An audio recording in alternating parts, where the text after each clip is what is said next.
Boa noite, irmãos. Graças e paz do Senhor Jesus, amém. Glória a Deus, cadê a animação? Amém? Amém. Vamos colocar em pé então para celebrar ao nosso Senhor nessa noite.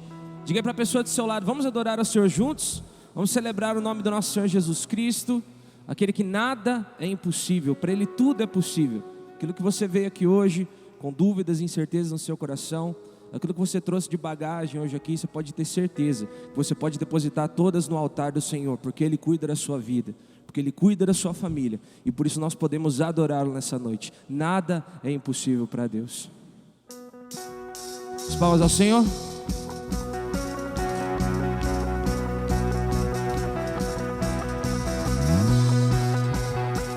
Te adoramos, Pai, nessa noite.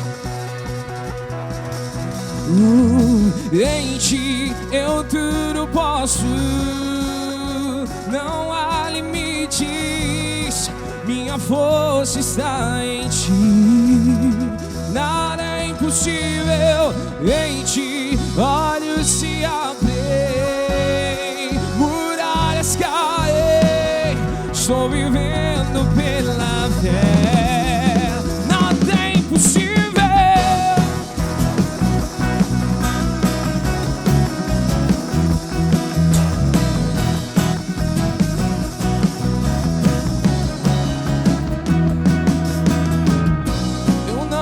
Viver pelo que vejo, eu não vou viver pelo que sinto.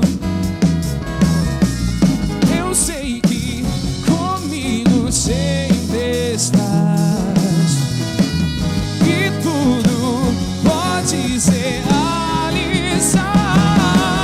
Oh, em Ti eu tudo posso.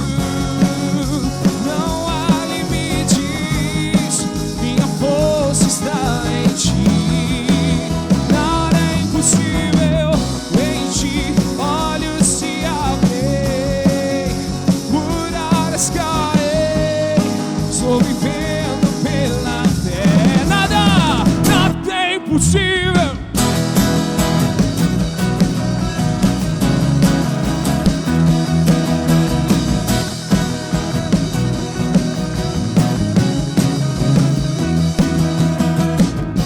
Eu não vou viver pelo que vejo,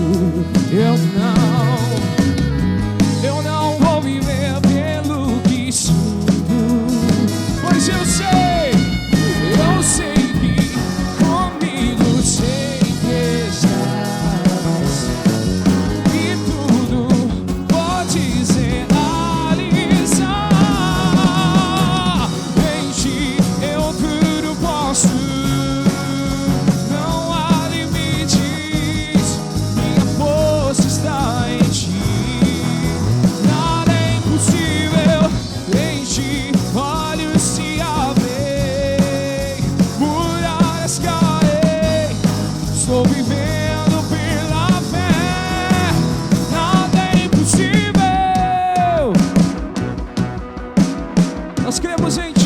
somente em Ti, não no nosso braço, na nossa força, na nossa inteligência, mas naquilo que o Senhor é capaz. Temos visto, Pai, as Suas bênçãos, temos visto, Pai, a Sua presença em nossas famílias, em nossas casas, e nós queremos declarar como um só corpo, uma só igreja, que nós cremos em Ti, creio em Ti, creio em Ti, creio em Ti, creio em Ti, Jesus, creio em Ti, creio em Ti. Jesus, em Ti.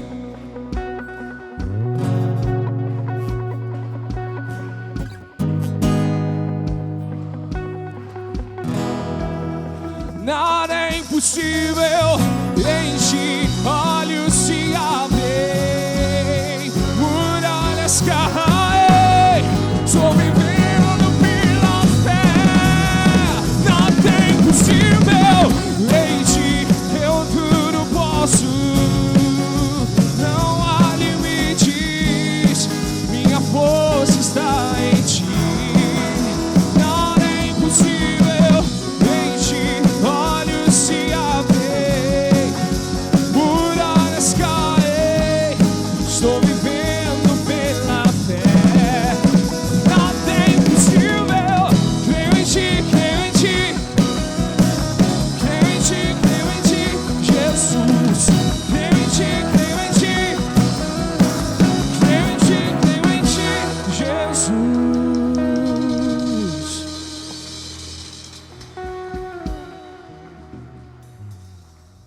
Glória a Deus. Feche seus olhos nesse momento. Quero que você traga à memória aquilo que pode te trazer esperança nessa noite. Traga à memória todas as bênçãos que o Senhor tem derramado sobre a sua vida. Tudo que você pode agradecer a Ele. Vamos dizer palavras de agradecimento. Senhor, obrigado, Pai. Obrigado pela minha casa. Obrigado pela nossa família, Pai. Obrigado por tantas bênçãos, Pai. Obrigado pela Tua provisão, pelo ar que respiramos, por tudo que o Senhor tem feito, Pai, em nosso favor. Mesmo merecido, Pai, nós temos gratidão, Pai, porque a Tua graça nos cobre, porque a Tua presença é real aqui neste lugar, Senhor. O Senhor nos trouxe aqui nessa noite, Pai, porque o Senhor tem um propósito em nossas vidas. Quanta gratidão por estar aqui, Pai, por poder ouvir a Sua palavra, por poder Te louvar, Pai. Enquanto os tantos carecem, Pai, da Sua presença, do Teu entendimento, nós estamos aqui, Pai.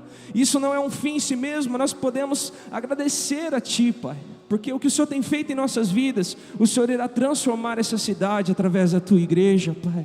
Que esse culto, Pai, seja um culto de gratidão a Ti, Pai. Que nós possamos declarar que o Senhor é bom, em todo o tempo o Senhor é bom. Não importa as circunstâncias, o que importa é o que está dentro, e o Senhor habita em nós, e nós podemos ter segurança em Ti.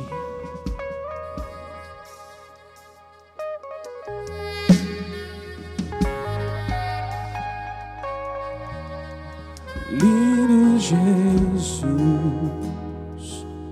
Rei do meu coração,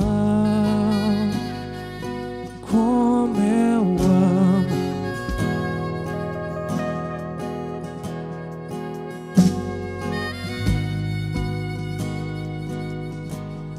Lindo Jesus, estrela da manhã, eu cantarei a Ti. Cante a Ele.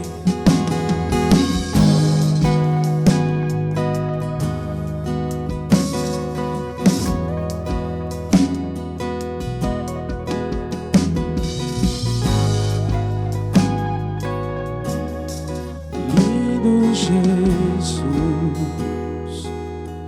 Rei do meu coração, como eu amo Seus caminhos.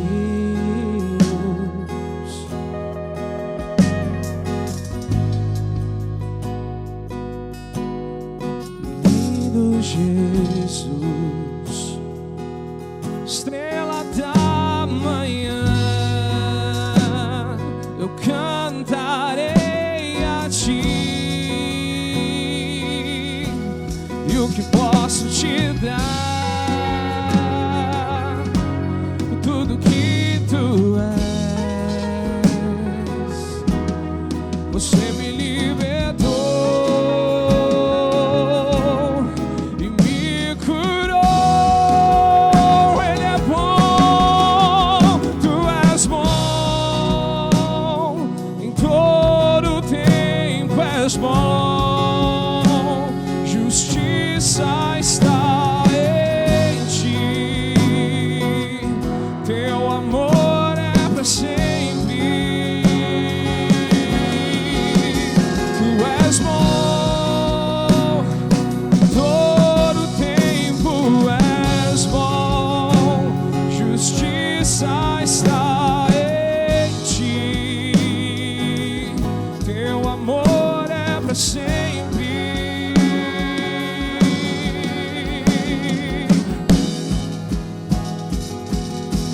E o que posso Te dar?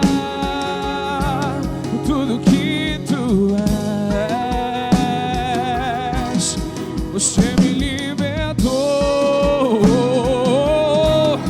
e me curou. E o que posso Te dar? Tudo que Tu és. Você me libertou e me curou. Tu és bom, Tu és bom em todo. Justiça está em Ti, Teu amor é para sempre.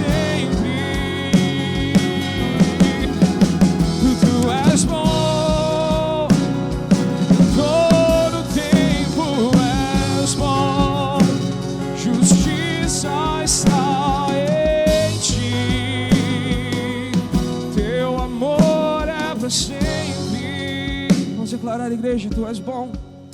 Tu és bom, em todo tempo és bom. Justiça está em teu amor. Declare com fé. Tu és bom, em todo tempo és bom. Justiça está somente em ti. Teu amor é para sempre. Vamos declarar teu amor. Teu amor dura para sempre. Teu amor dura para sempre. Você que está com problemas transitórios, você que chegou aqui nessa noite preocupado com coisas que duram uma vida, coisas que duram um momento, saiba que Deus tem um plano eterno para a sua vida. Saiba que Deus tem um plano de eternidade para você. O amor dele dura para sempre. Ele é o maior presente que nós poderíamos receber em todas as nossas vidas, pois nele tudo que nós precisamos contém. Porque nele tudo que nós precisamos está, porque ele é o nosso Deus, porque ele é o nosso Pai presente. E eu te convido nessa noite a abrir o seu coração para esse Pai. Abra o seu coração. Ele quer mostrar a face dele para você.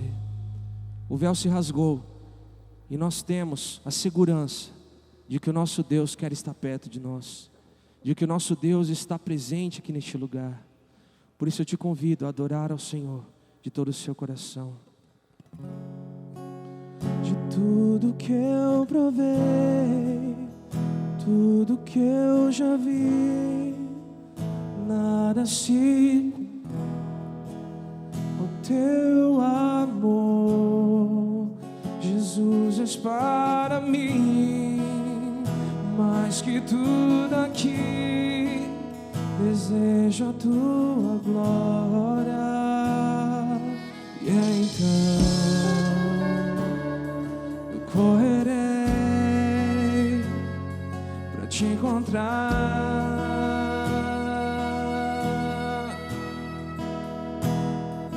E então me lançarei no teu olhar.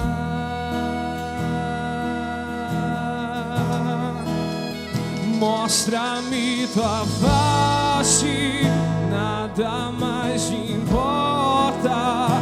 Espírito Santo, eu anseio por ti. Rendido eu estou e eu me entrego totalmente, totalmente. Mostra-me tua face, nada mais importa. Espírito Santo, eu anseio por ti. Rendido eu estou e eu me entrego totalmente, totalmente.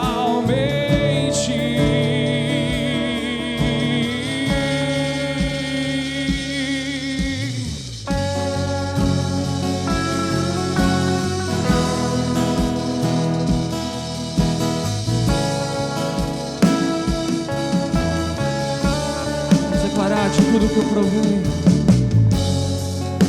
de tudo que eu provei, tudo que eu já vi, nada se compara ao teu amor. Jesus, és para mim mais que tudo aqui. Desejo a tua glória.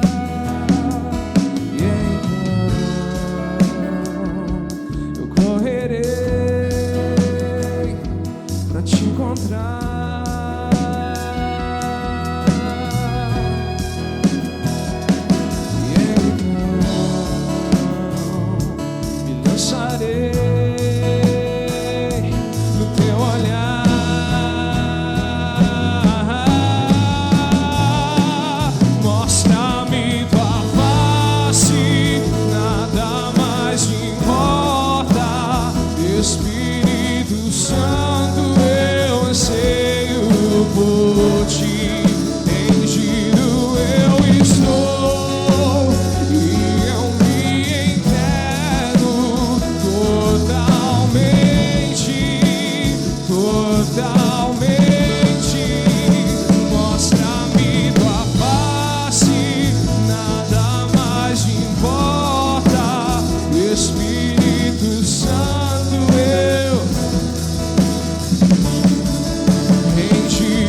sei que existe mais. Leva-me mais fundo. Vem, enche este lugar, que seja assim na terra como é no céu. Libera o teu poder, sei que existe mais. Leva-me mais fundo. Vem, enche este lugar, que seja assim na terra como é no céu. Que seja assim na terra como é no céu. Que seja assim na terra como é no céu.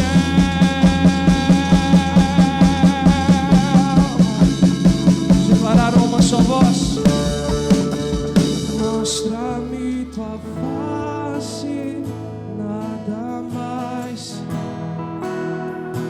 Espírito Santo, eu rendido eu estou, e eu me entrego totalmente, totalmente. Mostra-me tua face, nada mais importa. Espírito Santo, eu sei por ti, rendido eu estou, e eu me entrego totalmente.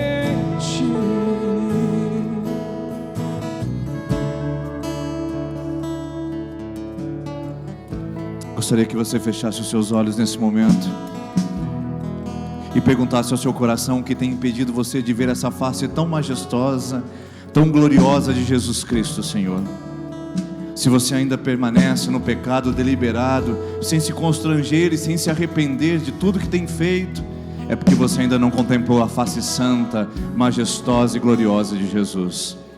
Se a incredulidade ainda insiste em tomar parte do seu coração, se a incredulidade ainda insiste em fixar residência na sua vida, é porque ainda você não contemplou a face gloriosa e majestosa de Jesus sobre você. Se o ressentimento, se a aflição, se a ansiedade e todos os demais sentimentos ou comportamentos e atitudes que vão na contramão do que Deus chamou você para ser e viver, estão presentes na sua vida porque você ainda não contemplou a face de Jesus.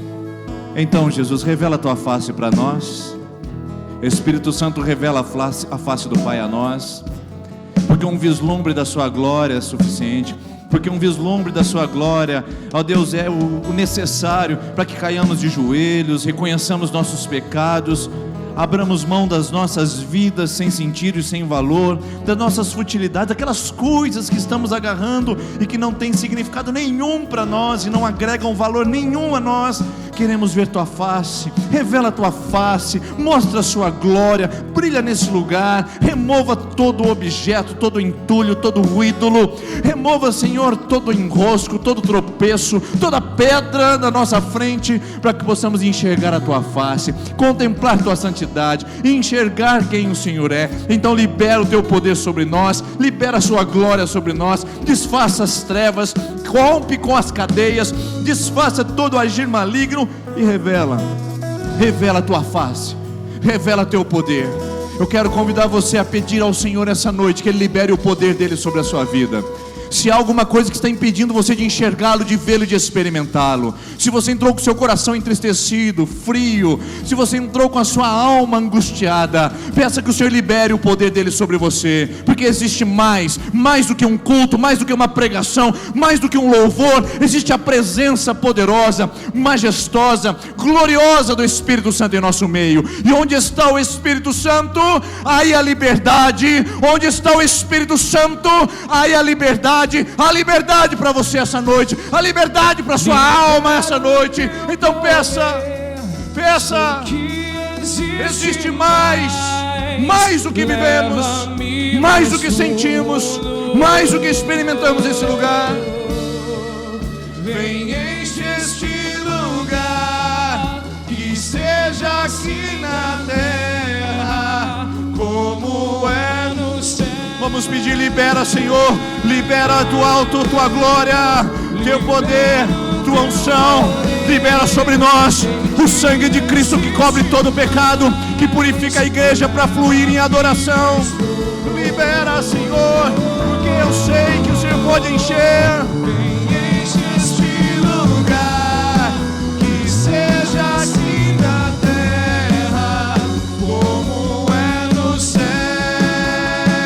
Que seja aqui, que seja aqui na terra como está operando na eternidade. Opera em nós, Senhor, opera em nós. Que seja assim na terra como é no céu. Se você crê nisso, que está operando na terra como é no céu, aplauda o nome de Jesus com força, com glória, com adoração e gratidão, porque Jesus está operando em nosso meio. Obrigado, Jesus. A ti toda a honra, toda a glória e todo louvor para sempre. Amém. Amém, irmãos? Amém. Antes de você se assentar, eu gostaria que você cumprimentasse a pessoa que está perto de você e dissesse para ela: tem mais de Deus para a sua vida. E você que nos assiste pela internet, tem mais de Deus sobre a sua vida e o seu coração também, em nome de Jesus. Obrigado pela sua companhia. Faz um fundinho para mim, gente.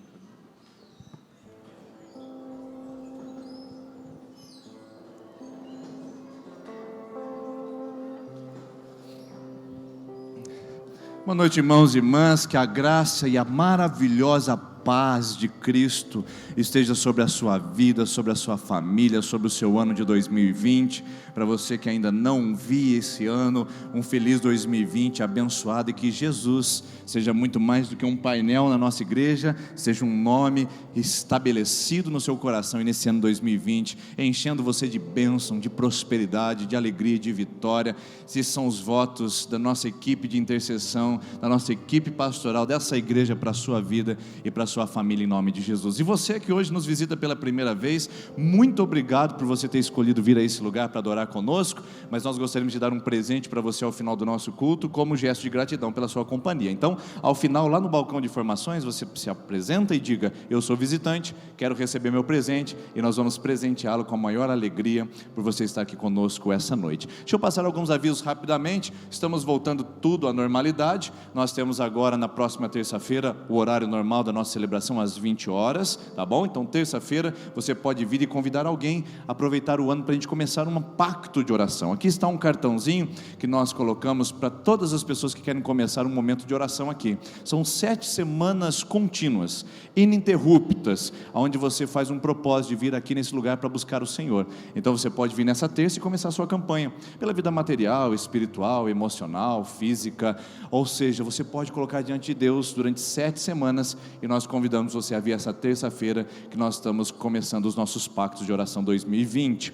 Domingo, nós temos os horários normais, às 9h30 e 19h30, lembrando você que tem filhos menores de 11 anos, priorize e valorize a celebração da manhã, porque as crianças são ministradas o tempo todo, das 9h30 até as 11 horas, que é o horário da nossa celebração, diferente à noite, que elas são ministradas apenas um período do nosso culto e da nossa celebração, mais ou menos a metade do tempo, tá bom? E quarta-feira, você que é adepto da nossa reunião de oração, não venha nessas quartas às 6h30, nós só voltaremos ao final do mês, dia 29, porque nós estamos com a nossa campanha de oração 12x12, que daqui a pouco eu explico para você.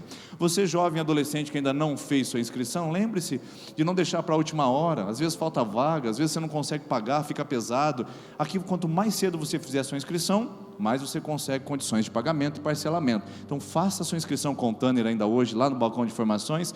Os adolescentes é dia 17 a 19 de abril e os jovens maiores de 15 anos de 1 até 3 de maio, tá bom? Vai lá e garanta a sua vaga.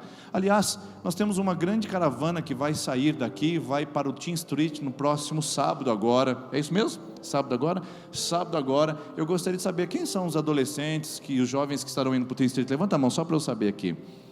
Ah, que joia. Fique em pé, por gentileza. Nós queremos orar por vocês. Já pode ficar em pé, isso, não fica com vergonha não. Isso, os jovens, os adolescentes. Nós vamos orar para que seja um tempo precioso e maravilhoso. Teen Street Brasil acontece todo mês de janeiro, lá em Maringá, é um evento tremendo. E que esses adolescentes e os demais, nós vamos com quase 40 adolescentes que vão ser ministrados naquele lugar lá, e nós vamos abençoá-los nesse momento, amém? Feche seus olhos. Senhor, nós apresentamos a Ti nossos adolescentes e jovens, uma geração que vai testemunhar do Seu poder aqui em nossa igreja, em nossa cidade e ao redor do mundo. Então, Pai, usa esse Teen Street para que eles experimentem mais de Ti e voltem desse lugar tomados pelo Teu poder. Esses que aqui estão e todos os demais sejam impactados pela Sua presença, e a igreja estará orando por eles em nome de Jesus. Amém. Amém. Deus abençoe, tá bom? Que vocês sejam uma bênção naquele lugar, em nome de Jesus. E hoje nós vamos começar a nossa campanha 12 por 12. Campanha 12 por 12 são 12 dias constantes e contínuos de oração por cada mês do ano. E no tema que Deus colocou no nosso coração esse ano para trabalhar são as 12 pedras. Nós já estamos falando de pedras, tanto no domingo como na terça, como série de mensagens. Mas nós vamos orar, a partir de hoje, pelas 12 pedras do ano. E a primeira pedra que nós vamos orar é a pedra do mês de janeiro. E eu quero colocar aqui a nossa pedrinha.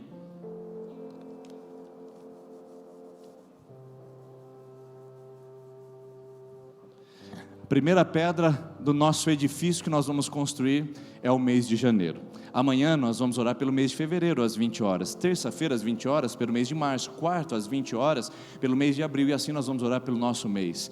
Amanhã, quando você vir, você terá a oportunidade de colocar o seu pedido de oração. Nós estaremos aqui preparados para colocar um pedido de oração dentro do mês de fevereiro de 2020. O que você sonha? Quais são os projetos? O que você quer ver Deus agindo? Quais são os motivos de gratidão para esse ano de 2020 que você já quer apresentar ao Senhor? Então não perca nenhum dia. Temos louvor, palavra e intercessão.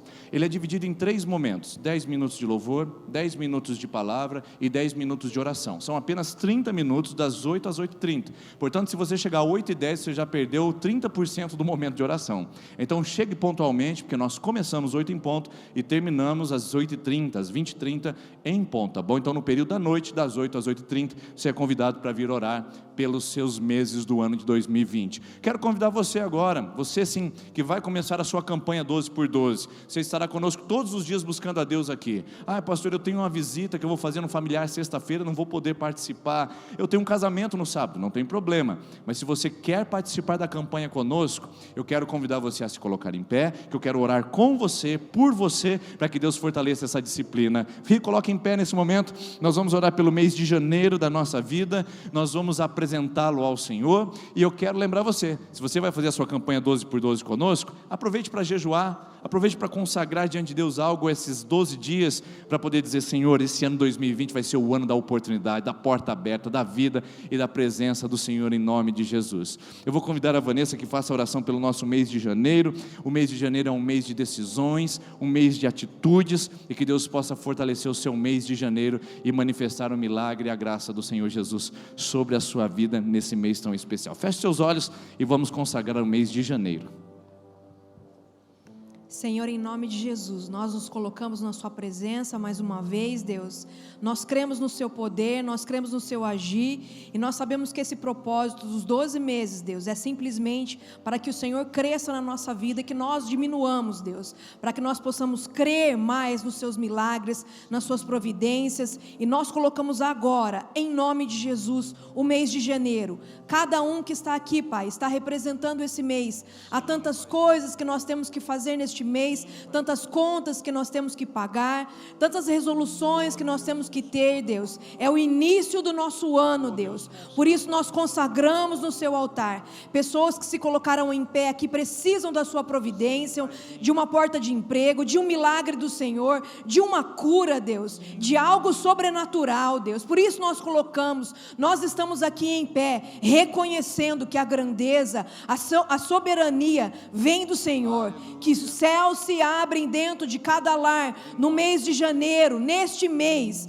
tudo que há de acontecer, seja para a glória e para a honra do Senhor. Todas as lutas que nós tivermos, todas as nossas dificuldades, todas as providências estão diante do Senhor.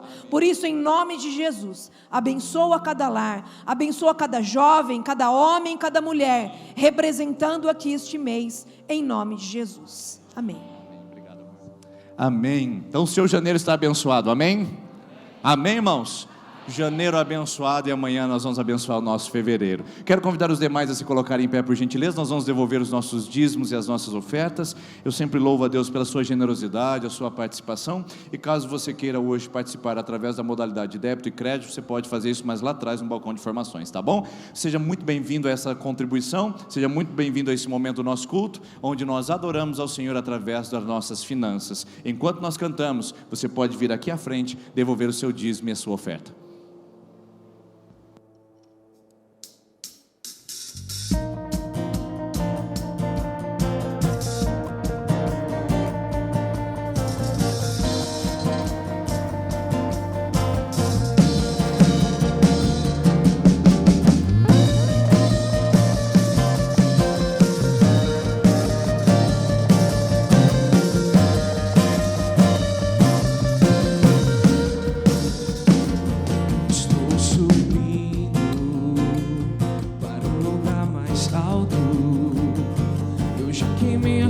Com o passado em meus olhos, vejo o futuro.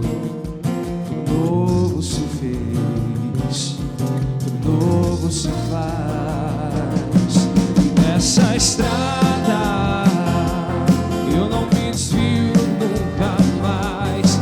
Estou firme, eu não me desvio nunca mais.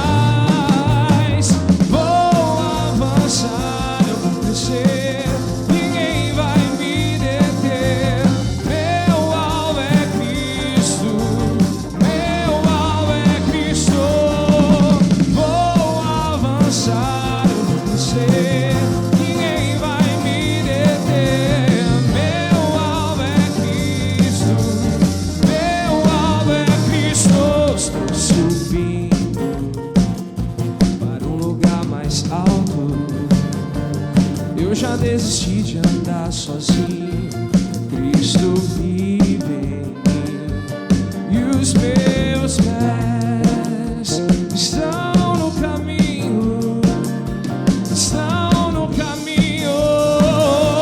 E nessa estrada eu não me desvio nunca mais.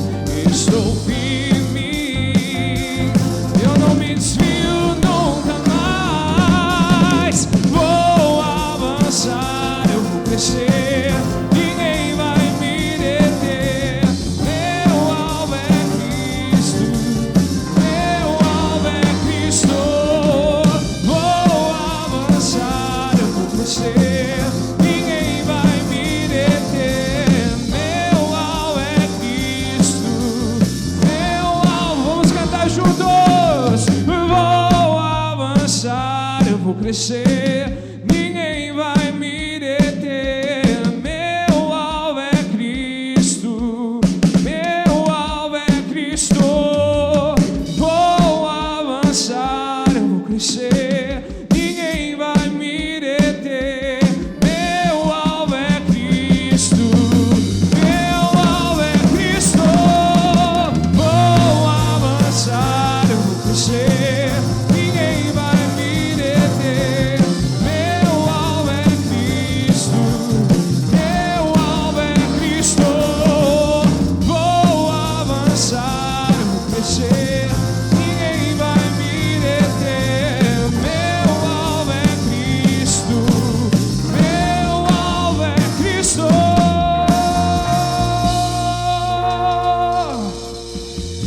Jesus, o Senhor é o nosso alvo. Pode se sentar, meu irmão.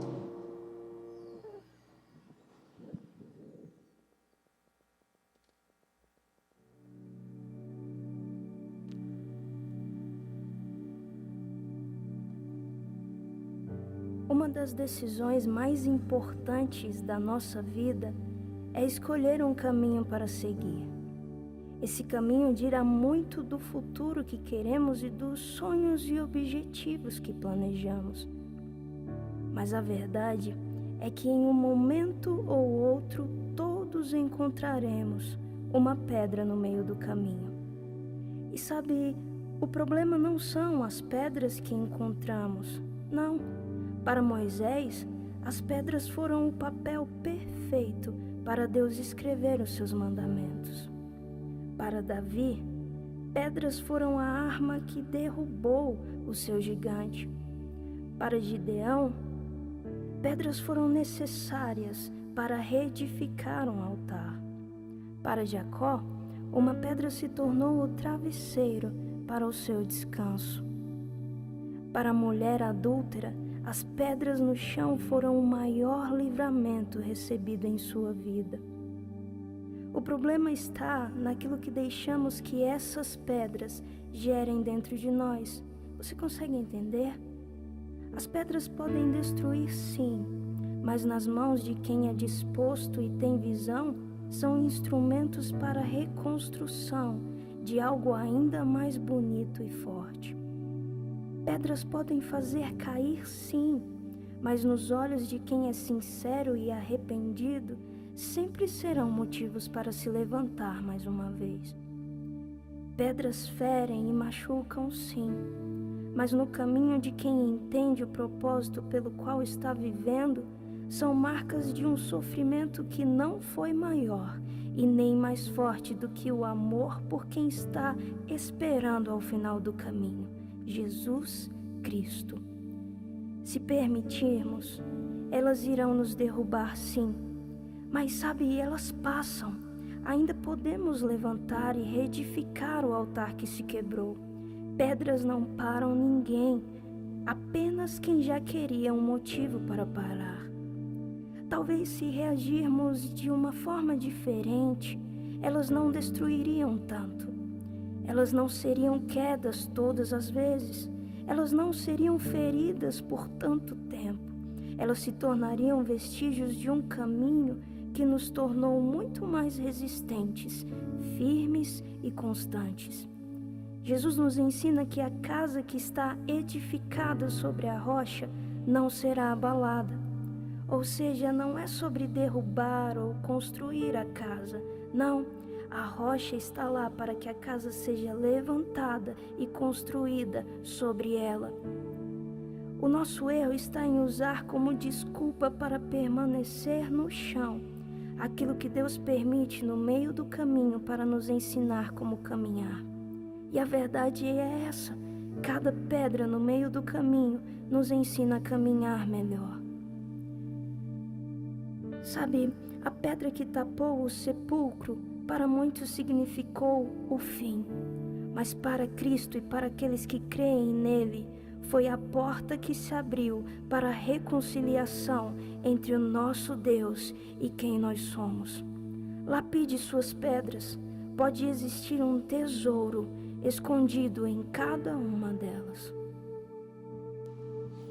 O que nós estamos falando de pedras aqui nesses dias, terças e domingos, é para que a gente entenda que as pedras, elas têm um propósito na nossa vida.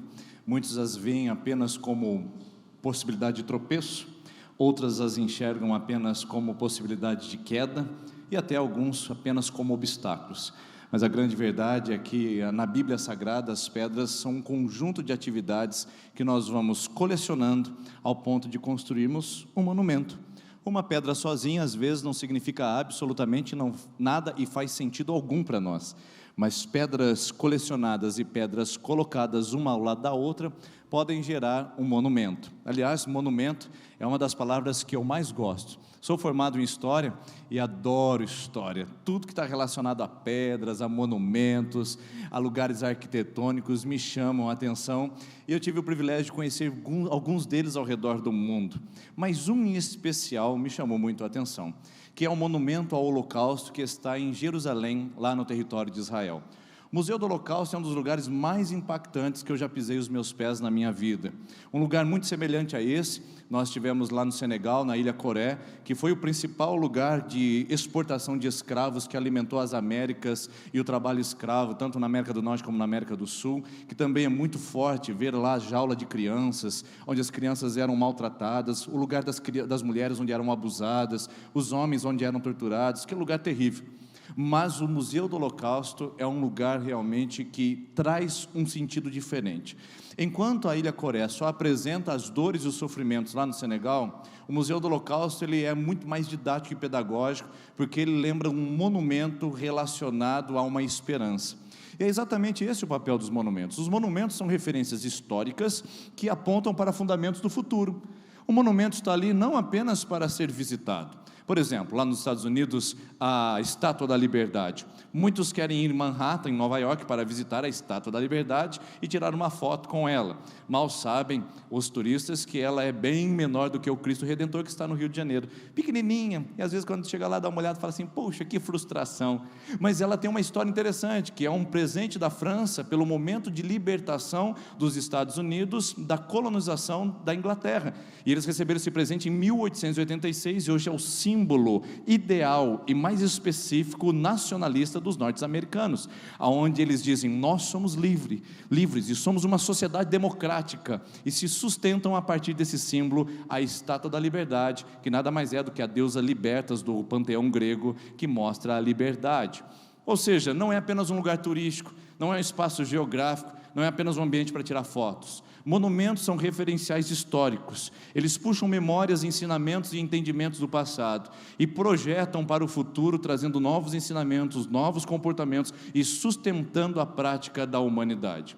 O Museu do Holocausto, lá em Israel, é um evento que é tão marcante, porque ele apresenta o referencial histórico da Segunda Guerra Mundial. Você sabe que na década de 30 e 40 do século passado, nós tivemos um dos piores momentos e capítulos da história da humanidade, que foi a ascensão do nazismo na Alemanha, dominando toda a Europa e matando milhões de pessoas. Dessas milhões de pessoas, 6 milhões eram de judeus. A população de judeus daquela época era de 12 milhões, ou seja, metade, 50% de toda a população judia daquela época foi dizimada, ficando apenas sua metade. Ou seja, a cada 2 pessoas que eram judias, uma morreu durante o regime nazista. Bom, o Museu do Holocausto vai pegar esse triste, mais cruel e mais tenebroso momento da história do povo para transformar em ensinamento. O guia que nos orientava enquanto passávamos pelos corredores, ele disse, esse lugar ele é para ser pedagógico, didático, um lugar de ensinamento às gerações futuras, para que ninguém jamais permita que alguém assuma o controle da humanidade com um regime ditatorial, autoritário e tão truculento como foi o do Hitler. Ou seja, o que eles querem é ensinar às futuras gerações que não cometam o mesmo erro da crueldade que cometeram no passado. Este é o propósito, este é o princípio do Museu do Holocausto. Ele é todo desenhado para mostrar o desespero do período nazista e a caminhada rumo à esperança e da libertação do povo judeu até consolidar com o seu país. Quando você chega naquele lugar, você se depara com um jardim lindo, florido e bem ornamentado. Você dá um passo em direção ao jardim e entra para o museu, e ele tem um leve declive, e você vai entrando. Aquilo que era claro começa a ficar escuro, começa a ficar penumbra, e com um som mais cruel, um som mais melancólico começa a vir aos seus ouvidos, e você vai descendo a rampa e várias salas vão ficando escuras e vai tendo imagens, ocasiões, objetos desse período da Guerra Mundial e da morte dos judeus por asfixia, por câmaras de gás e por todo aquele tipo de crueldade que cometeu. Chega um momento que você está no ápice, no lugar mais escuro do museu, e o chão é de vidro, e lá embaixo estão todos os sapatinhos das crianças, juntamente com as roupinhas delas, que foram mortas nas câmaras de gás em Auschwitz, na Polônia. Ou seja, tudo aquilo debaixo dos seus pés. A única visão que você tem é da dor, do sofrimento, da angústia, fazendo você reviver aquele momento do passado. De repente, começa a rampa a subir novamente, e a claridade começa a voltar pouco a pouco. Aparecem já as filmagens das tropas inglesas e também americanas, vindo para salvar o povo daquele domínio cruel de Hitler, e então começa a clarear, e o povo judeu sendo liberto, o povo judeu voltando para suas casas, e culminando no final, o último passo do museu, quando você chega ao final da rampa, ela dá de frente com um jardim, uma colina linda, clara, reluzente, colocando ali diante de nós a formação do Estado de Israel, que foi em 1948, quando eles tiveram um país para chamar de seu, depois de mais de 1.500 anos de história, mais de 1.900 anos de história. Ou seja, eles caminham do desespero à esperança. Eles pegam as referências da história e transformam em fundamentos para o futuro. Não é só um lugar para visitar, é uma memória para se ter, uma aprendizagem para se adquirir, e o povo de Israel sabe como ninguém fazer isso. Há um outro museu em Israel chamado Amigos de Sião, que é exatamente um lugar que mostra para as pessoas serem amigas de Jerusalém, orar por Jerusalém, abençoar os judeus ao redor do mundo, ao invés de persegui-los. Ou seja, a pedagogia e a didática deles é para trazer memória e futuro. Passado e futuro operam com eles com muita facilidade e muita clareza. De onde será que veio isso? Se você ler a sua Bíblia, e se você notar, o povo judeu é um exímio construtor, erigidor de monumentos. Desde a antiguidade, eles faziam monumentos para trazer recordações, para trazer lembranças e memórias. E uma delas, das mais lindas que eu vejo na Bíblia, e nós vamos estudar outras aqui nesses domingos até o final de janeiro, é um monumento que Josué edificou lá em Josué capítulo número 4. Antes de nós lermos esse texto, eu preciso mostrar para você o que estava acontecendo. Qual era o propósito de edificar um monumento daquele? Provavelmente, tanto lá no Museu do Holocausto em Jerusalém, como Josué, há tantos mil anos atrás, entenderam o que Jeremias disse em Lamentações, capítulo 2, versículo 21, que diz assim: quero trazer à memória aquilo que pode me dar esperança. Eu quero pensar, quero relembrar, quero puxar nos meus arquivos mentais somente o que me traz esperança. Por isso que Israel aprendeu a construir monumentos para se lembrar e para ter esperança. Josué, o grande líder de Israel, não surgiu do dia para a noite. Ele é o sucessor do maior líder que o povo de Israel viu no Antigo Testamento, chamado Moisés. Você lembra que o povo de Israel ficou 450 anos preso no Egito e estavam lá em regime de escravidão.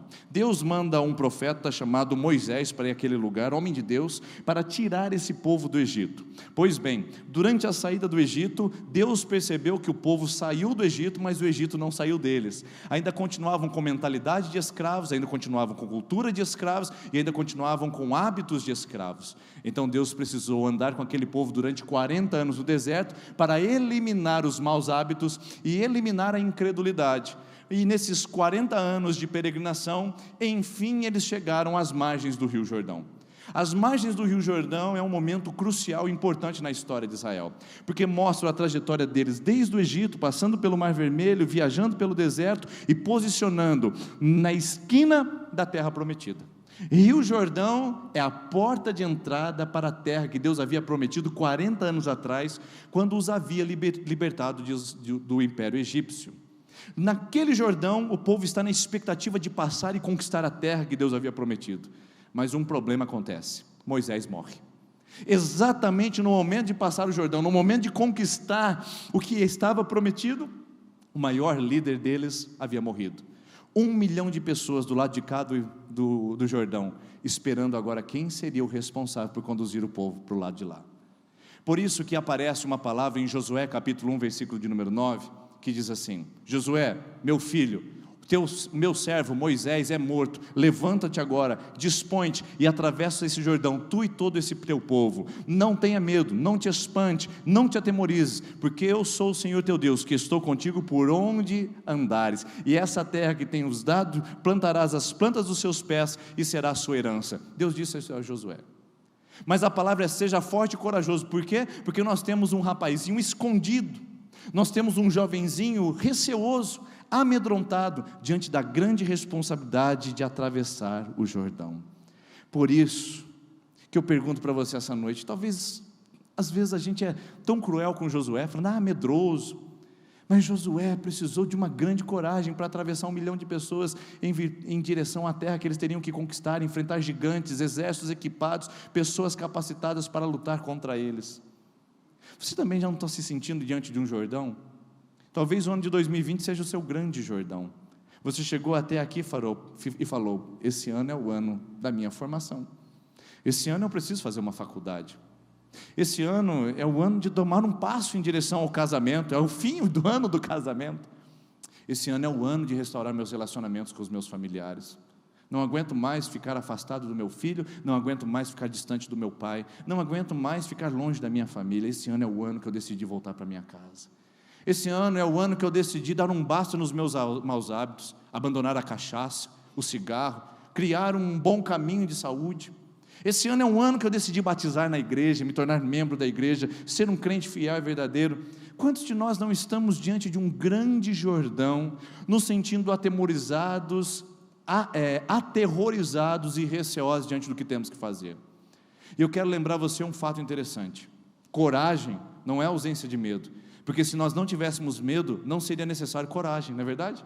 Quando Deus fala para Josué, seja forte e corajoso, Ele está dizendo, Josué, eu sei que você é medroso, eu sei que você tem medo, e Ele sabe que o pastor Denis também tem medo, Ele sabe que os meus medos me rondam, me cercam, os meus medos solapam as minhas convicções muitas vezes, mas coragem não é ausência de medo, coragem é enfrentamento do medo, é a disposição de se posicionar e falar, eu vou passar esse Jordão, eu vou avançar adiante das coisas que estão à minha frente, e vou caminhar em direção ao que Deus preparou para mim, mesmo com medo, mesmo no mistério, mesmo na insegurança, mesmo com incertezas, eu ainda vou caminhar, e eu ainda vou crer, porque coragem não é ausência de medo. Quantos de vocês estão aqui se sentindo medrosos, e acham que isso não é um sentimento bom? Pelo contrário, já pensou se você não tivesse medo de abrir um negócio? Já pensou se você não tivesse medo de abandonar o casamento? Já pensou se você não tivesse medo de tomar uma atitude? O medo nos faz refletir, ponderar, o medo nos faz pensar antes de fazer, e coragem é o enfrentamento desses medos que nós já pensamos, e o Josué está ali agora, passo ou não passo, vou ou não vou? Passar o Jordão aqui era simplesmente a decisão de um caminho sem volta. Se eu passar esse Jordão, esse povo virá atrás de mim, eu serei o líder deles, e nós teremos que batalhar pela terra prometida. Vou, não vou, vou, não vou, vou, não vou. E Josué decide ir. Graças a Deus que ele decide ir, porque quando ele avança, ele deixa os seus medos serem submetidos à sua fé. E é isso que eu quero dizer para você aqui essa noite. Você que tem medos em relação ao que está por vir em 2020, você que tem receios, inseguranças, deixe os seus medos e as suas inseguranças serem absorvidos pela sua fé. Eles não serão retirados, não serão exorcizados, mas eles ficarão ali. Permita que ele seja absorvido pela fé, pela convicção e pela esperança. Pela esperança. Quando você tomar esse passo, você sabe que não tem mais para onde voltar. Isso é lindo. Essa coragem é maravilhosa. A coragem de tomar a iniciativa e saber, eu não tenho mais para onde voltar. Eu caminhei com Deus, eu me batizei na igreja, agora não tenho mais para onde voltar. Até tem uma lenda de um colonizador espanhol que chegou na Colômbia junto com todo o seu exército, e diz que quando eles desceram dos barcos e foram para batalhar contra os indígenas, ele queimou todos os barcos do seu exército e disse para aqueles seus militares, ou nós saímos daqui vitoriosos, ou nós morreremos tentando conquistar essa terra. Nós não temos para onde voltar. E talvez seja isso que você esteja sentindo agora. Eu não tenho mais para onde voltar. Eu já atravessei esse Jordão, pastor. E agora? O que eu faço? E o que eu faço se atravessar esse Jordão? Bom, se você atravessar esse Jordão, você verá a fidelidade, o cuidado de Deus. E quando você ver a fidelidade e o cuidado de Deus, não se esqueça do que Ele fez. Por isso o propósito das 12 pedras. É aí que eu chego em Josué capítulo 4. Quando enfim ele toma a decisão de atravessar o Jordão se abre, eles passam de pés enxutos, não molham nem a sandália. E olha o que Deus diz para Josué em Josué capítulo 4, versículo 1. Quando todo o povo acabou de passar o Jordão, falou Deus a Josué dizendo: tomai dentre o povo 12 homens, de cada tribo um homem, e mandai-lhes dizendo: tirai daqui do meio do Jordão, do lugar em que estiveram parados os pés dos sacerdotes, 12 pedras, atenção, 12 pedras, levai-as convosco para outra banda e depositai-as no lugar em que haveis de passar essa noite. Chamou, pois, Josué os 12 homens que escolheras dos filhos de Israel, de cada tribo um homem, de cada tribo de Israel, eram 12, Dan, Benjamim, Naftali, Manassés, Zebulon e todas as demais. E lhes disse: passai adiante da arca do Senhor vosso Deus, ao meio do Jordão, e cada um levante uma pedra sobre o ombro, segundo o número das tribos dos filhos de Israel, para que isto seja sinal entre vós. E quando os vossos filhos no futuro perguntarem: o que são essas pedras? Direis a eles que as águas do Jordão foram cortadas diante da arca do pacto do Senhor. Quando ela passou pelo Jordão, as águas foram cortadas, e essas pedras serão para sempre memorial aos filhos de Israel. Fizeram, pois, os filhos de Israel, assim como Josué tinha ordenado, e levantaram 12 pedras do meio do Jordão, como o Senhor dissera a Josué, segundo o número das tribos dos filhos de Israel, e levaram-nas consigo ao lugar em que pousaram, e a depositaram ali. Amontoou Josué também 12 pedras no meio do Jordão, no lugar em que pararam os pés dos sacerdotes, que levavam a arca do pacto, e ali estão até o dia de hoje. Ou seja, monumento, nesse caso de Josué, são 12 pedras, que são tiradas do leito seco do rio Jordão, que se abriu para que 1 milhão de pessoas pudessem atravessar em direção à terra prometida. Quando eles passam por isso, Josué sabe que está diante de uma grande vitória e de um grande acontecimento. E diante dessa grande vitória e diante desse grande acontecimento, Deus diz para ele: Josué, levante 12 pedras e construa para o povo de Israel um memorial, para que isso seja um sinal no meio de vocês do que eu fiz hoje, e para que vocês não se esqueçam dos meus milagres, e para que os seus filhos um dia olhando perguntarem: o que são essas pedras? Vocês saibam o que responder e saibam o que dizer. Portanto, Josué, use as pedras e faça delas um monumento. E eu quero convidar você essa noite, que já passou o seu Jordão, já viu Deus operando e realizando milagres na sua vida, pegue as pedras e faça um monumento. Você que está do lado de cá no Jordão, na perspectiva e ainda na indecisão entre vou e não vou, eu quero desafiar você a avançar e ver as águas abrindo, e ainda assim retirar pedras de lá para dizer: obrigado, Senhor, e recontar a sua história da perspectiva do milagre. Eu quero convidar você a levantar monumentos, porque monumentos são referenciais históricos que fundamentam o futuro, e a primeira coisa que eu percebo é que monumentos, nesse caso para Josué, é para lembrar do passado. Deus diz para Josué: não se esqueça do que eu fiz no meio de vocês. Levantar 12 pedras não é fazer algo ao acaso e sem propósito, é dizer que cada tribo, uma a uma delas, das 12, experimentaram em conjunto o poder e o milagre de Deus. Eles experimentaram no mínimo 3 coisas ali. Uma, o Deus que honra a fé do seu povo. 2, o Deus que opera milagre no meio do seu povo. E 3, o Deus que cumpre as promessas que Ele faz ao seu povo. Essas pessoas haviam experimentado isso passando pelo Jordão. Todos passaram a pé enxutos, ninguém ficou com o pé molhado, ninguém ficou para trás, ninguém foi subjugado pelas águas, todos avançaram pelas pedras e pelas águas, e todos puderam ver as pedras da fidelidade de Deus. Monumento, queridos, é para lembrar do passado, é para fazer referência ao que Deus já fez na nossa história. Quantas pessoas não conseguem olhar para o seu passado e não conseguem ver monumentos? Quantas pessoas olham para a sua casa e apenas reclamam dela, sendo que ela é um monumento da alegria? Quantos olham para a sua empresa e apenas amaldiçoam, sendo que ela é um monumento do empreendedorismo e da decisão que você tomou há anos atrás?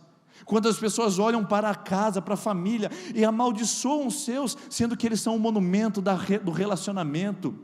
Quantas pessoas não enxergam os monumentos que estão posicionados ao seu redor e não conseguem olhar para o passado com gratidão, com referência histórica? É esse o propósito dos monumentos em Josué, na Bíblia, no Museu do Holocausto. É lembrar de uma memória, é usar o pior dano, o pior momento, o lugar mais tenebroso da nossa vida, para transformá-lo em ensino para o nosso coração.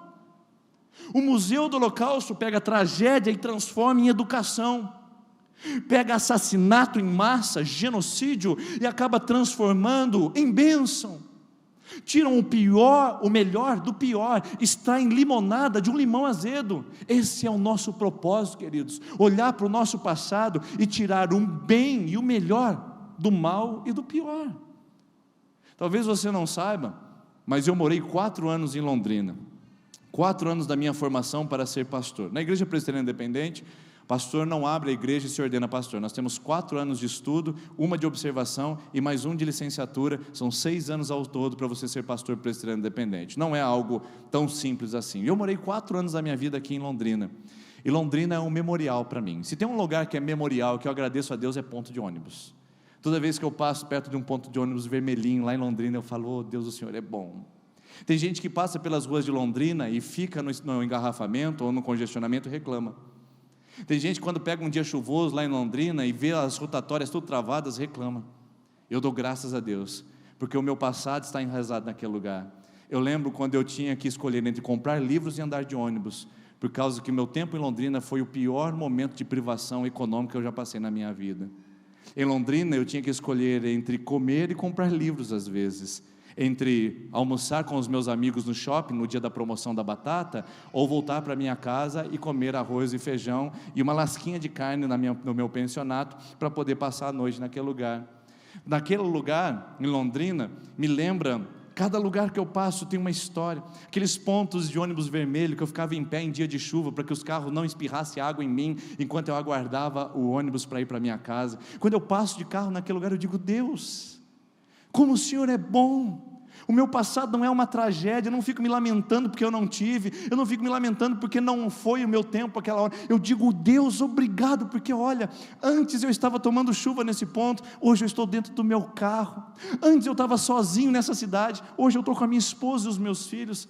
Antes eu não conseguia sair da minha casa sem que eu pudesse planejar isso com antecedência. Hoje eu posso pegar a minha esposa, meus filhos e sair para tomar um sorvete aqui. Senhor, que privilégio! Para você é só uma ida a Londrina, para mim é um monumento. O meu passado faz diferença. Quando eu olho o pior momento da minha história, da minha formação, das minhas privações, e transformo em gratidão a Deus, dizendo: Senhor, hoje eu olho para isso e digo muito obrigado. Eu olho para isso e meu coração me ensina a ser humilde, me ensina a manter o meu coração em dependência dEle, porque hoje quando eu recebo o salário da igreja, eu digo: Senhor, muito obrigado, eu tenho um salário para trabalhar como pastor, isso é um privilégio, servir ao Senhor remuneradamente. Quando eu recebo meu salário como professor, eu digo: Senhor, muito obrigado, porque ensinar já é um dom, e eu recebo por isso. Quando eu recebo um aluguel da Casa de Dourados que nós temos lá, eu digo: Senhor, obrigado, porque esse aluguel é pouco, mas é uma bênção ter a nossa casinha aqui. Quando eu recebo uma oferta, eu vou numa igreja ministrar, eu digo: Senhor, muito obrigado, porque o Senhor também tem sustentado os detalhes da minha casa. Tudo isso faz a diferença, porque num dia no meu passado eu aprendi de que essas coisas não eram o essencial, mas Deus manifestava a sua fidelidade me trazendo até o dia de hoje. Como é que você trata o seu passado? Quais são os seus memoriais? Onde você passa, você deixa um rastro de gratidão, ou você deixa um rastro de lamentação? Aquela empresa que você trabalhou, que saiu e ainda colocou no fórum para receber direitos que não eram devidos a você, e você sabe disso. Pegou um advogado charlatão, boca de cadeia, só para fazer a patifaria de colocar uma pessoa que você tinha problemas pessoais, para tirar dele o que não era seu direito. E aí você passa em frente da empresa e amaldiçoa. Ela não pode te ensinar nada. Foram 8, 18, 25 anos naquele lugar, ela não pode te ensinar nada, porque eu já passei em lugares muito difíceis também. Quando eu passo, eu digo: obrigado, Senhor, porque eu passei por aqui. Aqui eu aprendi coisas, aqui eu aprendi relacionamentos, aqui eu aprendi a ser homem, aqui eu aprendi a lidar com dificuldades e com conflitos. Será que a sua história não te ensina nada? Será que o seu passado não pode ser um memorial para te fortalecer e te sustentar? Um relacionamento que você teve, um lugar que você morou, uma obra que você fez, será que nada você pode tirar para te lembrar de que Deus é bom na sua vida? É amnésia, irmãos. Quando nós não temos monumentos para lembrar da fidelidade de Deus, que Ele honra a nossa fé, de que Ele realiza milagres e de que Ele cumpre as suas promessas, nós sofremos com amnésia espiritual. E o salmista Davi disse no Salmo 103, versículo 3, que seja Deus glorificado e bendito por tudo que Ele tem feito na minha vida. Bendiga minha alma ao Senhor e não se esqueça de nenhum dos seus benefícios. Não permita, Deus, que eu esqueça, disse Davi, não permita que eu me olvide das coisas do passado e não me lembre da sua fidelidade, porque eu sofri, eu perdi, eu penei, mas o Senhor me conduziu até aqui. Podem dizer que eu comi o pão que o diabo amassou, mas na verdade não, eu vi Deus amassando o diabo lá no meu passado, e vi Deus cuidando da minha vida. Eu vi o pão do céu amassando o diabo, e não o diabo amassando o meu pão. Eu consigo olhar para trás e dizer: Deus, muito obrigado. Você consegue fazer isso? Você consegue tirar o melhor do pior, e tirar o mais profundo aprendizado do pior dano que aconteceu na sua vida? Da pior fase da sua história? Consegue? Bem-vindo ao memorial. Se você não consegue, comece a construí-lo. Lance uma pedra. Obrigado, Senhor, por esse lugar que eu trabalhei. Obrigado, Senhor, por essa sociedade que eu tive. Obrigado, Senhor, por essa universidade que eu estudei. Obrigado por esse funcionário que eu tive. Obrigado, Senhor, por esse patrão que tanto me ensinou. Você pode ter tido momentos muito difíceis ali, mas se você não sabe agradecer e não consegue aprender com ele, é porque não foram levantados memoriais. Primeiro memorial é: lembre do passado. Segundo monumento, para ensinar o futuro. O próprio texto diz: quando os filhos perguntarem o que são essas pedras, o que vocês vão dizer para eles? Vocês vão dizer que Deus é bom. Vocês vão dizer e vão contar a verdade. O Salmo 78 diz assim: o que nos contaram os nossos ancestrais e o que nos disseram nossos pais, isso nós não encobriremos aos nossos filhos. Falaremos às gerações vindouras das grandezas do nosso Deus. Isso é maravilhoso, porque Israel tem a conceito de geração. Por isso do Museu do Holocausto. Não foi um ato que aconteceu em 1930, entre 1930 e 1945. É um ato que afeta a humanidade ainda hoje. Eles dizem: as nossas gerações futuras não podem receber atrocidade e crueldade.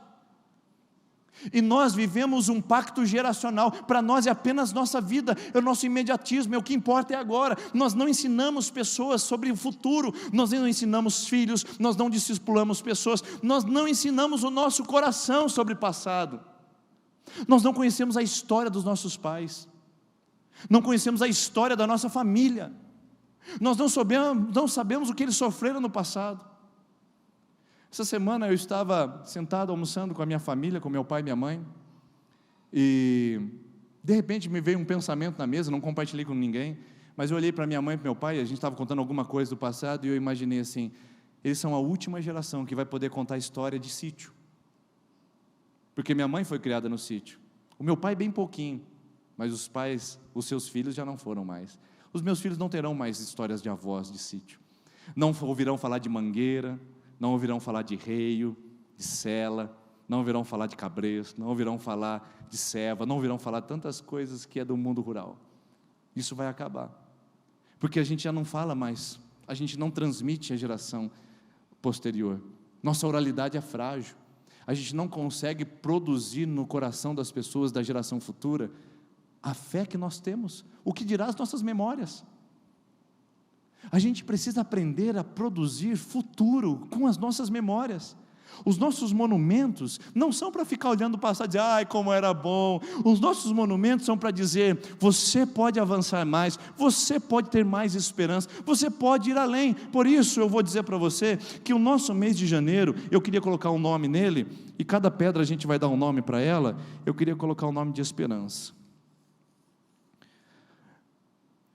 Nós vamos nomear cada uma das 12 pedras, e a primeira pedra que eu quero dar nome essa noite, nesse monumento que nós vamos construir para 2020, é esperança, é saber olhar para o futuro a partir da nossa história e do nosso passado. Você tem ensinado o seu coração sobre a esperança do futuro?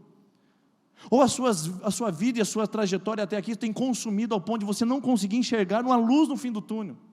Tudo que você enxerga é o que você perdeu, tudo que você vê é o que você não tem, tudo que você vê é desespero e tragédia. Está na hora de virar a fita, está na hora de mudar o ângulo de observação, está na hora de olhar o futuro, para dizer: olha, essas pedras do passado nos reverenciam nos referenciam para um futuro que Deus está operando em nós, que está realizando já em nós. Você ensina seu coração a crer no futuro que Deus está operando? Agora eu quero ir mais além. Você ensina seus filhos sobre a sua história, sobre a sua fé e sobre o Deus que agiu e operou na sua vida até hoje? Consegue fazer isso? Consegue pegar o seu passado e transformar em futuro para a sua família e para os seus filhos? Seus filhos sabem de onde vieram, sabem quais são suas raízes, quais foram suas experiências, quais foram suas privações. Porque tem pai que fala assim para mim: o meu erro foi dar tudo para o meu filho que eu não tive no meu passado. Mas você explicou o que você não teve? Porque se você não explicar o que você não teve, ele não vai ser nem um pouco grato pelo que ele tem agora. Você ensina seu filho sobre fé, você guarda tempo para falar sobre ele. E eu não estou falando de criança, gente, não estou falando de oração antes de dormir, eu estou falando de jovem, de adolescente, sentar aqui: filhão, vem cá. Estou falando de homem barbado com seus netos, sentar e ele falar assim: eu quero contar para você a minha história, de onde veio a minha história, de onde veio minha família, de onde veio a minha fé, o que Deus operou no meu passado. Você consegue gerar isso nos seus filhos? Um psicólogo norte-americano fez uma pesquisa entre crianças que receberam notícias e informações sobre as raízes culturais e as raízes familiares dos seus pais, e crianças que não receberam absolutamente nada de informação sobre o passado dos seus pais.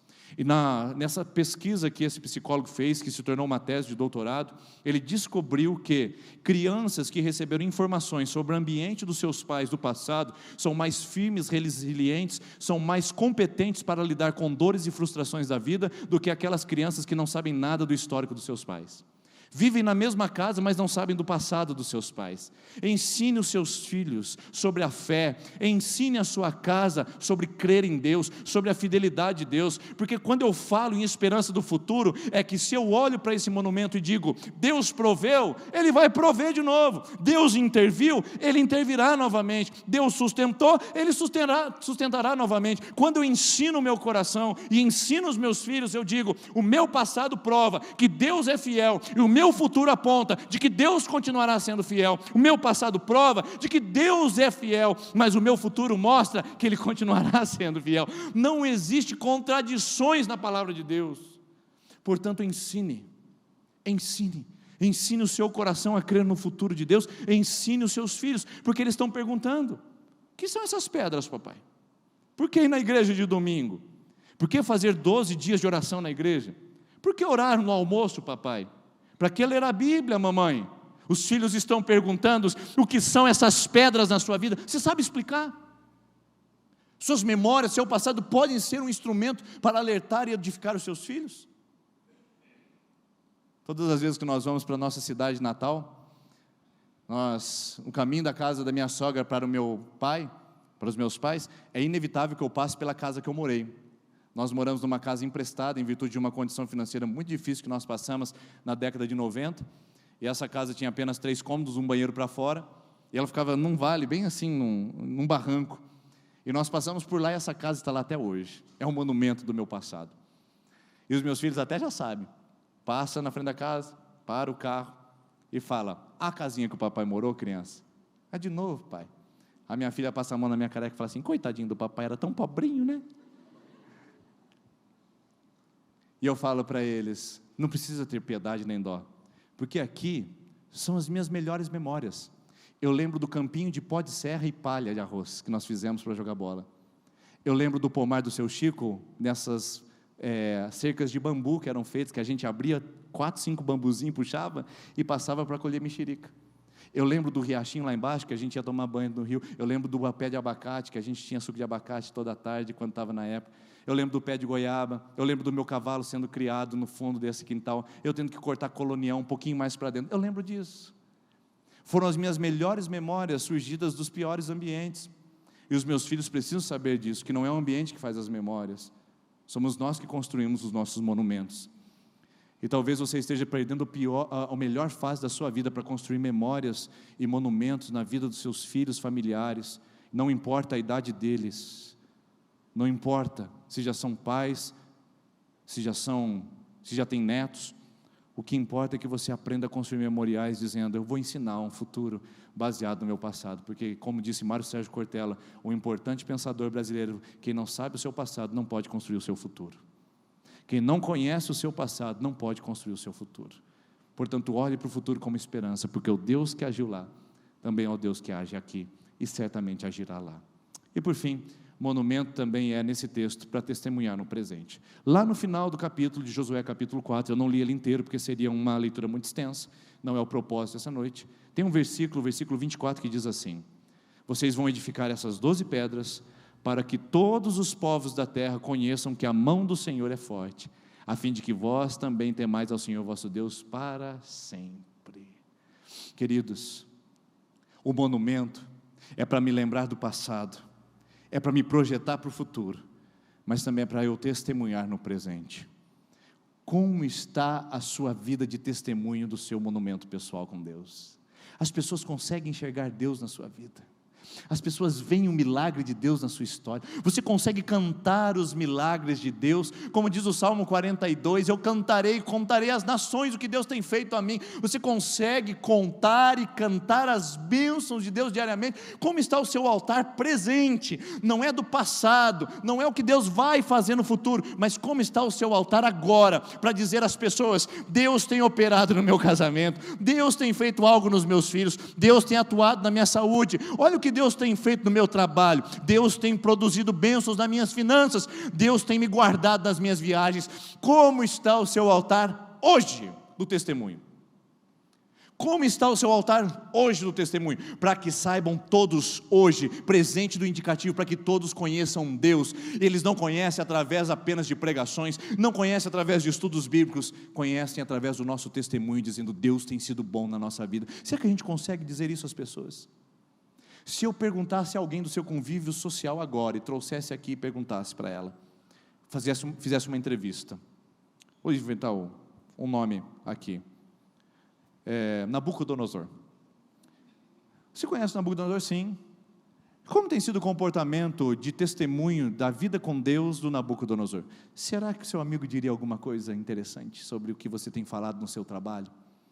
Ou ele falaria: rapaz, eu acho que... Eu nem sabia que ele era da igreja, ele é dessa igreja, né? Primeira surpresa. Aí ele fala um pouco de palavrão: ixi, ela amaldiçoa, só reclama, e aquela lá só fala da língua, só fala da vida alheia, é uma linguaruda.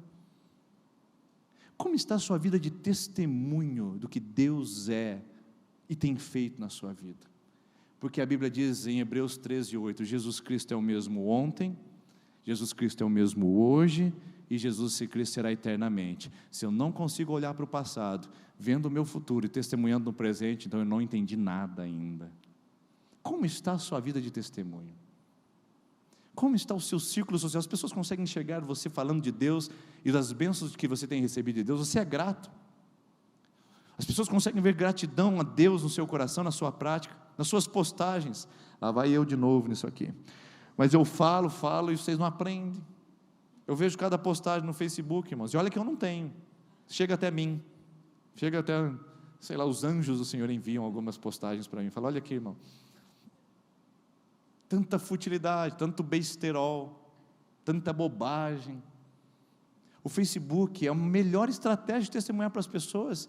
Queridos, nós não temos tempo para visitar o vizinho, para ir na casa dos familiares toda semana. A gente não tem tempo mais de ficar na frente de casa, até mesmo é um risco de ladrões hoje vir levar a gente lá na frente de casa. A gente não tem mais tempo de convivência.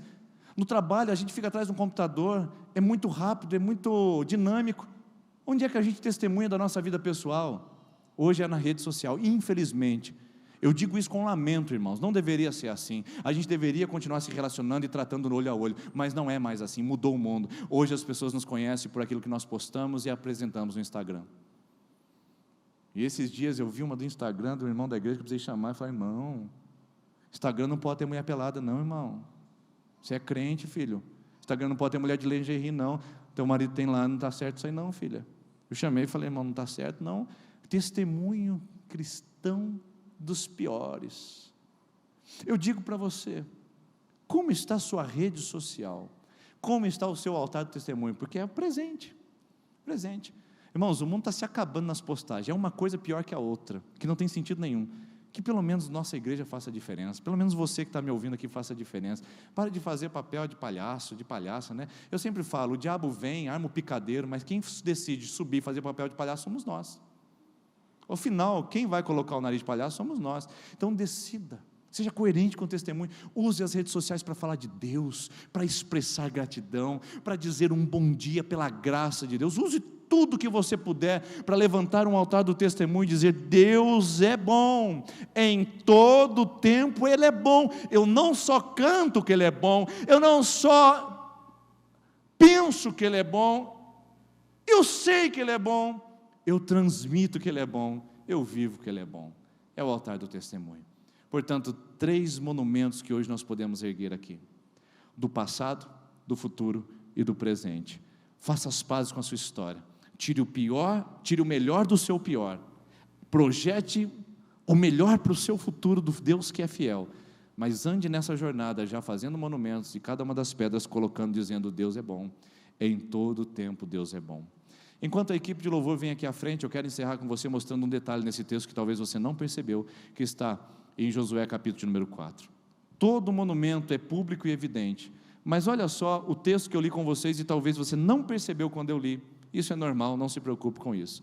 Versículo de número 9: quando o povo passou, os 12 homens selecionados das 12 tribos pegaram cada uma pedra no seu ombro, então amontoou Josué também, tá bom? A palavra diz que ele fez da mesma forma, 12 pedras no meio do Jordão. Eu pergunto para vocês, por que isso, minha gente?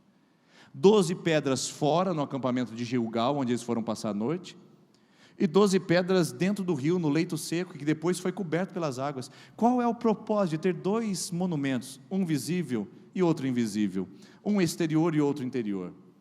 Para nos lembrar que uma fé que baseia apenas no visível é uma fé fajuta, é uma fé incoerente, uma fé hipócrita.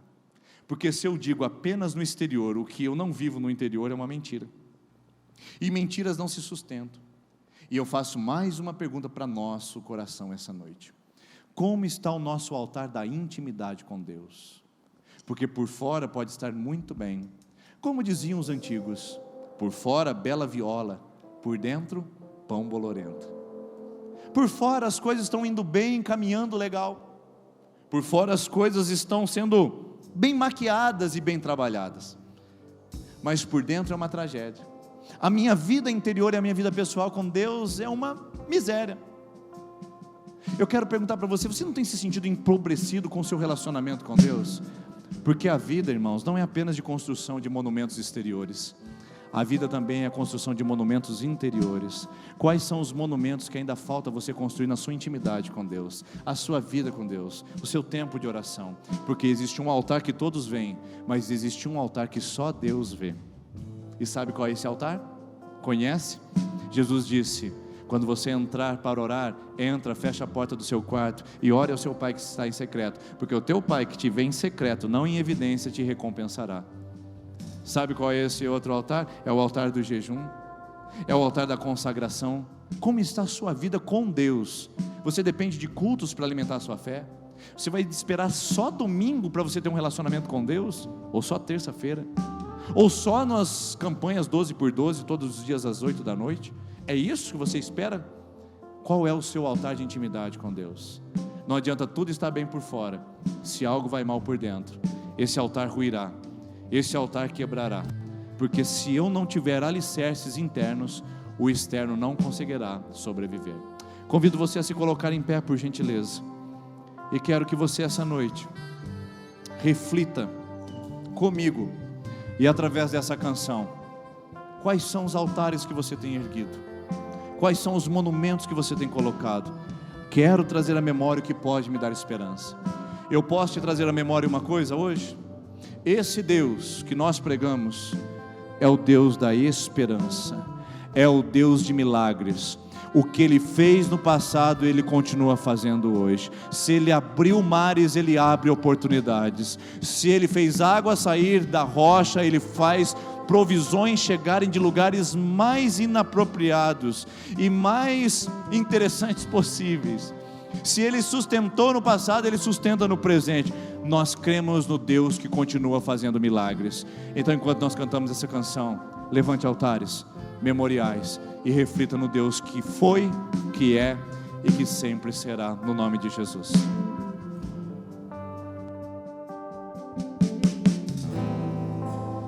O Deus que faz o cego ver, está passando por aqui, está passando por aqui.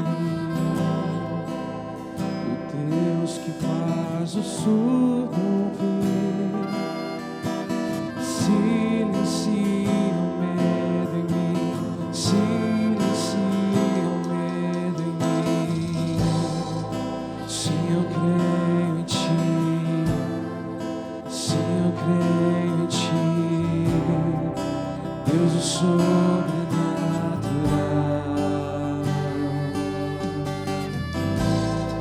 Sim, eu creio em Ti, sim, eu creio em Ti, Deus o sobrenatural. Eu quero aproveitar esse momento para orar com você, que sente que o seu passado tem impedido você de crer, para que você transforme as pedras brutas do passado em pedras de monumentos e de edificações essa noite. Eu quero orar para você que precisa de esperança, que precisa tomar uma decisão muito séria e que ainda anda inseguro em atravessar esse Jordão. Eu quero orar com você também. Então, enquanto nós cantamos essa canção, eu convido você a vir aqui à frente. Eu quero encerrar esse momento de culto em oração e clamando e crendo no Deus que faz milagres, que transforma o pior em melhor, que faz passar o Jordão, mesmo com medo e inseguro do lado de cá, a pés enxutos para provar da sua fidelidade. Enquanto nós cantamos, você que se sente assim, eu convido você a vir à frente, a levantar um altar, a construir um monumento e a começar por hoje fazer algo do Senhor na sua vida. Vamos cantar e você pode vir aqui à frente em nome de Jesus. O Deus do impossível vem transformar meu coração, transformar meu coração. Isso, vem à frente. Deus que a morte já venceu. Sai do seu lugar, vem aqui à frente para que oremos juntos. Vivo está dentro Você precisa de crer, você precisa confiar, então venha. Sim, eu creio em Ti, sim, eu creio em Ti, Deus do sobrenatural, eu creio. Sim, eu creio em Ti, sim, eu creio em Ti. Olha o Senhor transformando pedras do passado. Vem à frente, porque Deus está transformando pedras do passado que fez você tropeçar, que fez você perder, que fez você desanimar. Vem à frente, vem aqui que eu quero clamar pela sua vida. Vem aqui, Deus quer transformar. Deus quer transformar desespero em esperança. Você que está desesperado, angustiado, preso, venha que Deus tem esperança para você. Deus do sobrenatural.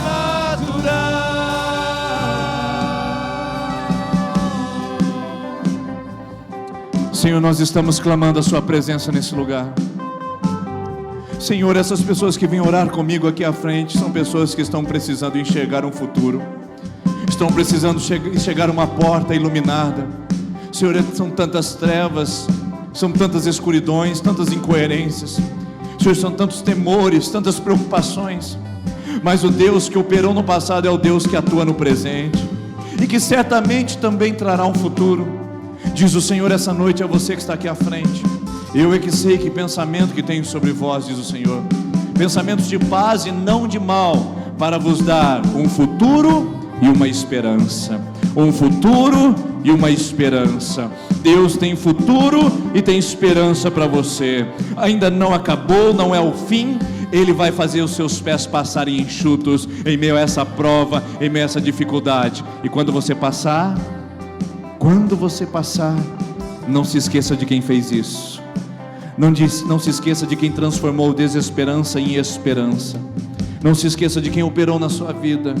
Não se esqueça de quem fez a obra no seu coração. Senhor, obrigado pelo milagre que já recebemos.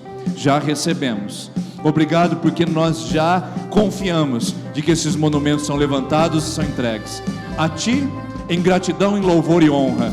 E Deus, nós pedimos que continuemos andando assim, em fé e esperança, uma igreja saudável, crente na palavra de Jesus, e que possa levantar altares ao Teu nome, fazendo a diferença para a honra e para a glória do nome de Jesus, hoje e para sempre. Amém. Se você crê nisso, você pode aplaudir a Jesus.